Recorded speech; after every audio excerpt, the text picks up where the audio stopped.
এটা হচ্ছে আমি প্লাজমার টোটাল প্রোটিন ডিটারমাইন করতেছি। এটা এখানে আমার শুধু রিয়েজেন্ট আছে।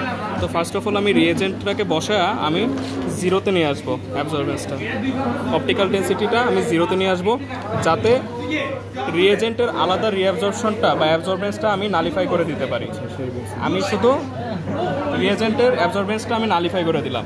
এখন হচ্ছে আমি স্ট্যান্ডার্ড আর টেস্ট মাপবো। স্ট্যান্ডার্ডের মধ্যে আমার 5 গ্রাম পার লিটার কনসেন্ট্রেশনের প্রোটিন দেওয়া আছে।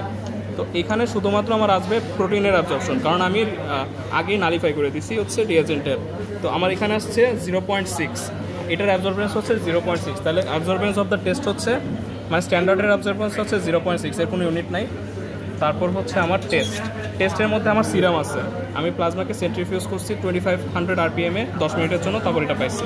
তো টেস্ট যদি আমি এখানে রাখি, তো আমার আসছে এখানে 0.46 না, 0.46। তাহলে আমার 0.46 হচ্ছে টেস্টের অ্যাবজর্বেন্স। তো এটা 0.46। তো এটার সাথে আমি যদি কনসেন্ট্রেশন গুণ করে দেই, তাহলে আছে আমার টোটাল সিরাম প্রোটিনটা আসা পড়ে।